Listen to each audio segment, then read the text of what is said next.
Bonjour, bonjour et bienvenue dans cette petite séquence vidéo au cours de laquelle nous allons parler un peu du FESPACO. Nous sommes en plein FESPACO et à mon avis, à mon humble avis, je pense que le FESPACO aurait dû être ajourné. Voilà, on aurait dû ajourner le FESPACO. Peut-être repousser cela vers les fêtes peut-être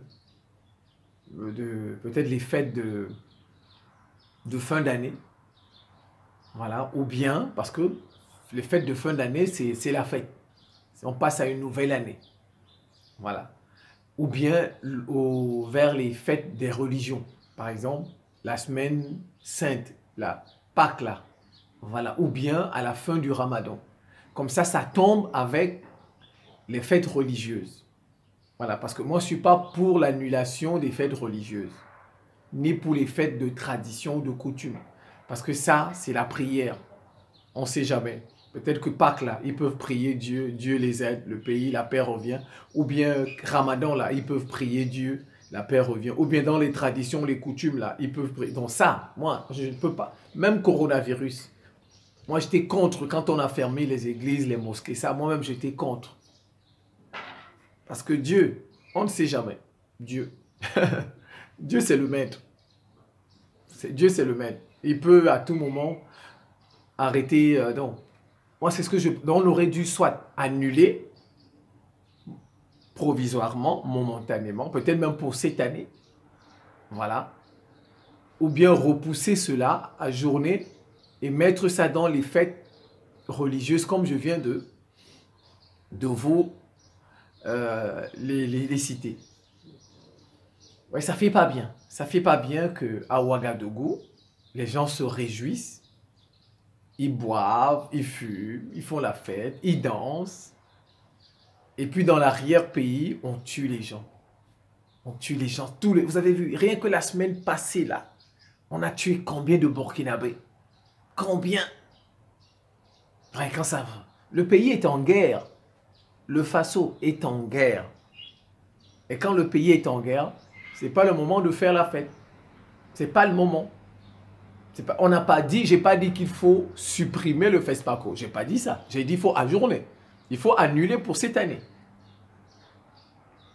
Et même ces populations-là, elles vont le dire. Oh, vous êtes à Ouagadougou, vous faites la fête pendant que nous, on nous tue là-bas. Dans l'arrière-pays. Pendant ce temps, nous avons faim. On a besoin du soutien. Ouais. Le pays est divisé, le pays est en guerre. J'imagine mal les Ukrainiens organisés, je ne sais pas. Vous pensez que les Ukrainiens n'ont pas besoin de... Il y a des villes en Ukraine là-bas où la Russie ne bombarde pas. Il y a des villes en Ukraine où la Russie ne bombarde pas. Il y a des villes, là-bas aussi ils peuvent faire la fête. Ils peuvent organiser des fêtes. Dire que la vie continue. Voilà. C'est ce qu'on nous donne, on dit, et puis la vie continue. Voilà. C'est ce qu'ils invoquent, hein. Ils disent... Organiser le FESPACO, c'est dire aux terroristes qui n'ont pas le dernier mot. Que même comme ils frappent, et nous on continue de vivre, la vie continue. En fait, on a comme l'impression qu'ils font la concurrence avec les terroristes. C'est pas la concurrence. On tue les gens, vous faites la concurrence avec les terroristes, que vous n'avez pas le dernier mot, vous ne pouvez pas nous empêcher. Mais si les terroristes décident d'arriver à Ouagadougou, là, qui va les empêcher? On sait que les terroristes, les pays, sont des États qui sont derrière les terroristes. Ce sont des États. Les terroristes, là, ce n'est pas des simples terroristes comme moi, là, rien du tout, qui s'est levé le matin. Les terroristes, là, sont entretenus par des États. S'ils disent qu'ils arrivent à Ouagadougou, là-bas, pendant le FESPACO, comment on dit ça, au Pakistan, on a mis des bombes dans des camps militaires. Au Pakistan, tout récemment, on a mis des bombes dans des camps militaires surveillés. Ça fait plus de 100 morts au Pakistan. Il y a de cela un mois peut-être, je pense. À plus forte raison, Ouagadougou, un festival. Un festival qui n'est même pas un camp militaire. Les gens qui soutiennent des choses comme ça, c'est des gens parfois, peut-être qui ne sont pas burkinabés. Peut-être. Ils ne sont pas burkinabés, ou bien ils n'ont pas perdu quelqu'un, l'un de ses parents n'est pas mort dans les attaques terroristes. Là. Il n'a pas perdu quelqu'un, parce que quelqu'un qui a perdu, un individu qui a perdu quelqu'un dans ces attaques-là, m'a dit, ah, on tue mes parents là-bas, il faut vous faire de la fête à Ouagadougou. Non, C'est la solidarité nationale. Les autres pleurent, nous pleurons avec eux. C'est ça. Il faut considérer la vie. Quand vous faites même ça, même le bon Dieu, même la nature va voir que voilà un peu. Bon, Ibrahim Traoré, il est jeune. Peut-être qu'il ne connaît pas encore les symboles, tout ça. Et il vient d'arriver. Mais j'espère qu'avec le temps, ils vont comprendre, lui et son équipe. Moi, je les soutiens. Moi, je les soutiens. Ce n'est pas parce que j'ai dit que... J'ai dit c'est peut-être une erreur, c'est tout. Mais je les soutiens. Ils ont chassé la France. Ça, je suis très content de Ibrahim Traoré et son équipe. Et le Premier ministre, là, Joachim. Je suis très content. Apollinaire de Tambela. Je suis très content d'eux. Je les soutiens. Ils ont tout mon soutien. Ils ont tout mon soutien. Bon, mais la priorité pour eux doit être la sécurité. Voilà. Bon, je sais que c'est la priorité pour eux. Bon, maintenant, dans la recherche de cette sécurité, il faut arrêter les fêtes. Il faut arrêter les fêtes. Il faut une solidarité nationale à l'égard. Une partie du pays pleure, nous pleurons. Le pays est divisé. C'est pas du banditisme là-bas. C'est pas du c'est la guerre. Le pays est en guerre. C'est pas la guerre peut-être comme l'Ukraine où on envoie des missiles, mais le pays est en guerre. Donc, le pays ne peut pas être en guerre, et bien, la capitale, vous vous réjouissez. Ça, c'est pas normal. Il faut compatir. Il faut être solidaire. Il y en a qui vont vous dire, non, c'est de l'économie. Ça donne du travail à certains, les chorégraphes, nanani, nanana. Ça, c'est de l'économie. Eh ben, comme j'ai dit, il y en a qui ont dit, c'est juste pour montrer aux terroristes qu'ils n'ont pas le dernier mot. C'est pas la concurrence, on ne fait pas la concurrence avec les terroristes. C'est pas la concurrence. Et d'ailleurs, même si les terroristes décident de venir à Ouagadougou, qui peut empêcher? Donc, déjà, cette question-là, c'est évacué. On ne fait pas la concurrence avec les terroristes. C'est montrer qu'on est humain, la solidarité à l'égard des autres. Ce n'est pas concurrence terroriste et puis pour montrer que non, vous ne nous faites pas peur, nous on continue de vivre. Non, avec ou sans le FESPACO, les gens vivent. Les gens vivent, n'est-ce pas? Avec ou sans le FESPACO, les gens vivent. Donc, ce n'est pas la peine de vouloir montrer. Il faut la concurrence. Non, la meilleure façon de faire la concurrence avec les terroristes, c'est de les bouter.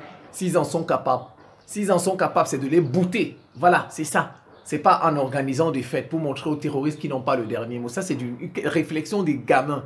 Ça, c'est la réflexion. Si tu veux faire la concurrence avec les terroristes, il faut les vaincre sur le terrain. Et comme ça, tu peux faire la fête. Voilà. Il y en a qui vous disent c'est de l'économie. Ça donne du travail à quelques-uns. À ceux à qui ça donne du travail, ils sont combien? Ils sont combien? Et ils sont combien? Et quand il n'y a pas de FESPACO, ces gens-là vivent comment? Quand il n'y a pas de FESPACO, le FESPACO c'est 5 jours. Quand il n'y a pas de FESPACO, ces gens-là vivent comment? Ils vivent comment? On peut se poser la question, n'est-ce pas? N'est-ce pas? Donc, si je comprends bien, quand il n'y a pas de FESPACO, ils sont morts, ces gens-là. Donc, c'est quand le FESPACO arrive qu'ils... donc, ils sont en hibernation ou bien ils sont morts. Et quand le FESPACO arrive, ils sortent de leur hibernation ou bien ils ressuscitent et ils font le FESPACO. Et dès que ça finit, ils meurent encore ou bien ils hibernent. Vraiment. Non, ça veut dire qu'avec ou sans le FESPACO, ces gens-là vivent. Ils vivent. Comme si c'est le FESPACO qui fait tourner l'économie du Burkina Faso. C'est le FESPACO qui fait tourner l'économie du Burkina Faso, le budget du Burkina Faso. Le FESPACO apporte combien dans ce budget? Qu'ils me le disent. L'économie d'un pays, ce sont ses ressources. C'est ça qui donne l'argent, les devises étrangères. Ce n'est pas le FESPACO qui rend... Le FESPACO, c'est juste la visibilité, l'image du pays. Mais on n'a pas dit d'annuler, de supprimer. On a dit de surseoir, d'ajourner. En attendant, quand la sécurité va revenir de manière significative. La sécurité, regardez, le Mali maintenant ça va un peu. Vous voyez, le Mali c'est plus comme avant. Le Mali ça s'est calmé. Bientôt ils vont faire des élections, un référendum en mars. Voilà. Mais au Burkina, ça ne va pas encore. Le Burkina, ça ne va pas encore. Donc quand la sécurité va revenir de manière significative, on reprend tout. Mais dans ce cas, il faut aussi qu'ils fassent des élections. N'est-ce pas? S'ils sont capables de faire le FESPACO, bon, qu'ils fassent donc des élections, on arrête la transition. Vous allez vous dire, non, on peut pas faire. Il y en a qui vont vous dire, on ne peut pas faire des élections parce que toute la... Mais bon, ils sont capables de faire le FESPACO. Le FESPACO, ça apporte combien dans les caisses de l'État? L'économie, ça apporte combien? À combien? Si, et il y en a qui vont vous dire c'est un effort de guerre parce qu'on va payer les billets, les gens vont payer les billets et on peut prendre cet argent pour s'occuper des déplacés. On peut prendre cet argent pour acheter les armes. Ça, je suis d'accord. Mais vous pensez qu'on a besoin du FESPACO pour trouver de l'argent pour s'occuper des déplacés? C'est le FESPACO qui va donner l'argent pour s'occuper des déplacés. C'est le FESPACO qui va donner l'argent pour acheter des armes. Vraiment, vraiment de la rigolade, du n'importe quoi, ce genre de réflexion. Le FESPACO. Donc, on compte sur le FESPACO pour trouver de l'argent pour s'occuper des déplacés. On compte sur le FESPACO pour trouver de l'argent pour acheter des armes. On n'a pas besoin du FESPACO. Il y a combien de mosquées au Burkina? Il y a combien d'églises au Burkina Faso? Il suffit qu'on organise une quête. 2 dimanches ou 2 vendredis. Les sommes qu'on va trouver. Il suffit qu'on mette certains patrons, les industriels burkinabés en contribution. Vous savez combien on va trouver? Combien d'argent on peut trouver pour acheter des armes? Combien d'argent on peut trouver pour soutenir les déplacés? Donc c'est le FESPACO qui peut apporter tout cet argent-là. Rien qu'une collecte, une quête dans les églises et dans les mosquées, on trouve ça. Et puis on met à contribution les fonctionnaires. On passe dans des bureaux. On ne peut pas faire ça. On ne peut pas faire ça. Mais vraiment, les gens mettent en avant la fête. Ils mettent même en avant l'économie, l'argent, au détriment de la vie des gens. On tue des gens. Mais la vie là, ceux-là, si on te tue, l'argent là, c'est pas plus important que la vie. Le travail là, c'est pas plus. Pour aller travailler, il faut que tu sois en vie. Pour aller travailler. Il faut que tu sois en vie pour aller travailler. Pour aller au festival, il faut que vous soyez en vie. On ne peut pas mettre l'argent en avant, l'économie, même si ça donne du travail à quelques-uns, là, ils sont combien? Ok, le Burkina Faso n'a même pas 30 millions d'habitants. Je vais exagérer, j'ai dit n'a pas 30 millions d'habitants. Le Burkina n'a pas 30 millions d'habitants. Le Brésil a plus de... Le Brésil a plus de... Non, bon, aux alentours de 200 millions d'habitants, on peut dire comme ça. Je vais aux alentours.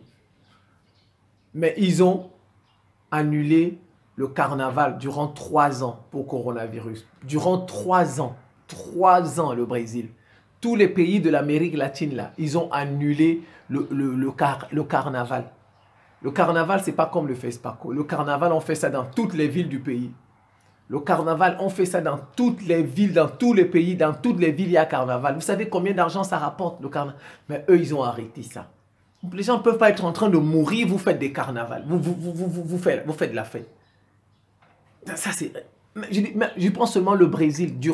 Depuis que 3 ans, ils ont arrêté le carnaval. Dans toutes les villes du Brésil. Dans toutes les villes du Brésil. Pensez que là-bas, les gens ne vivent pas. Ça ne leur a pas fait mal aussi. Mais ils ont arrêté ça pour coronavirus, pour arrêter les contaminations. Et on ne peut pas faire la fête pendant qu'il y a des millions de gens qui meurent. C'est comme si on se moque d'eux. Ces gens-là, ils n'ont pas de... Ces gens qui soutiennent des choses comme ça, ils n'ont pas de valeur morale. Aucune valeur morale. Ils sont juste intéressés par le gain, l'argent. L'argent, l'argent. Bon, que les gens meurent, ça ne les intéresse pas. D'ailleurs, je ne sais même pas s'ils sont burkinabés. Ils n'ont pas perdu quelqu'un dans les attaques terroristes. Ils n'ont pas perdu. Ils n'ont pas perdu. Je vous dis, en Ukraine. Vous pouvez pas voir, ils vont organiser une fête en Ukraine, alors que le pays est en guerre. Les Occidentaux n'ont pas eu besoin d'organiser des concerts chez eux pour trouver des fonds et envoyer. On a donné combien de milliards à l'Ukraine? Ils n'ont pas eu besoin de faire des fêtes pour récolter des fonds. Si vous voulez récolter des fonds, il y a des millions de manières de récolter des fonds. Des millions de manières. On va donner du travail aux chorégraphes, nanani, nanana. Quand il n'y a pas le FESPACO, ils vivent comment, ces gens-là? C'est la question que je me pose. Quand il n'y a pas le FESPACO, tous ces gens-là, les chorégraphes, ils vivent comment? On ajourne, on sursoit, on annule pour un temps, même si c'est 1 an, voilà, en attendant que la sécurité revienne de manière significative. Le pays est divisé. Près de 40% du territoire n'est pas contrôlé. 40% du territoire n'est pas contrôlé. Et même le territoire qui est contrôlé là, on tue des gens presque tous les jours. Presque tous les jours. Et à Bamako et à Ouagadougou, on fait la fête. À Ouagadougou, on fait la fête. Vraiment. Non, non, ça c'est pas... Non, non, non, non. La vie d'abord. La vie des individus. La sécurité d'abord des individus. Le reste après. Il faut être solidaire de vos frères qui souffrent, qui meurent. On n'a pas besoin de faire la fête FESPACO pour recueillir des fonds et s'occuper des déplacés, acheter des armes. Ça, c'est un faux argument, ça. Un faux argument. Un faux argument. Voilà. Il y en a même qui vont vous dire, bon, oh, si on arrête le FESPACO, les fonds là, on va trouver ces fonds là où. Donc, on attend le FESPACO. On attend le FESPACO pour trouver des fonds, pour aider les déplacés. On attend le FESPACO pour trouver des fonds, pour acheter les armes. Ils savent combien d'argent ils ont dans le franc CFA. Ils savent combien? Dans le franc CFA. Dans le franc CFA. Ils connaissent l'argent, la part de l'argent du Burkina Faso dans le franc CFA. Il suffit qu'ils récupèrent leur argent du franc CFA. Les devises là, les réserves de devises que le Burkina gagne là, de ses exportations. Il y a 50% là-bas, dans les comptes du trésor français, du franc CFA, nanani, nanana. Là-bas, c'est des milliards. Ce n'est pas l'argent du FESPACO là qui donne les millions. Là-bas, c'est des milliards. Qu'ils récupèrent ça. Là, on peut trouver l'argent. Qu'ils récupèrent ça. Ils vont acheter des ailes, ils vont s'occuper des déplacés. Vous voyez, ils nous fatiguent. Ils vont même venir nous dire... S'ils demandent aux Africains, moi, je peux cotiser, je peux envoyer 1000 francs CFA, 2000. Si le Burkina lance, le gouvernement dit, on veut l'aide, que les Africains nous aident. Moi-même, il y a les ambassades du Burkina partout là. On va, on dépose nos 2000 ou nos 3000, nos 4000, nos 5000. On peut donner ça. Moi, ça ne me dérange pas. S'ils le demandent, je peux le faire. Voilà, je prends 1000 ou 2000, selon ce qu'ils vont demander, ou 3000 ou 4000 ou 5000. Je vais au consulat du Burkina Faso, bien l'ambassade du Burkina. Il y a un fonds là-bas, je dépose ça. Et il y a des gens qui notent. Après, on expédie ça au pays. On vous dit, non, vous allez contribuer combien vous allez... Non, on peut contribuer. S'ils le demandent, nous, on peut contribuer. En tout cas, moi, je donnerai ma part. Voilà, c'est un pays africain qui veut se libérer du joug occidental. Nous, on va contribuer financièrement. Même si c'est 5 francs CFA, je vais donner. Donc, on attend le FESPACO. C'est le FESPACO qui va régler tous les problèmes financiers du pays. Donc, je compatis à la douleur de toutes ces familles-là. Ces familles éplorées qui perdent des gens tous les jours, des soldats qu'on tue tous les jours. Je compatis. Je prie pour ces familles, je prie pour le repos des âmes de toutes ces personnes. Et je prie pour le pays qu'il se rétablisse, qu'il sorte de cette période-là. Et mon soutien aux autorités. Ibrahim Traoré, son premier ministre, Apollinaire de Tambela, je les soutiens. Voilà, et j'espère que le pays va récupérer tout son territoire et que ça, ce ne sera que... On va écrire ça dans les livres d'histoire, ce mauvais moment-là, cette mauvaise période. Amen. C'est la fin de cette petite séquence vidéo. Je vous remercie pour votre attention et à très bientôt.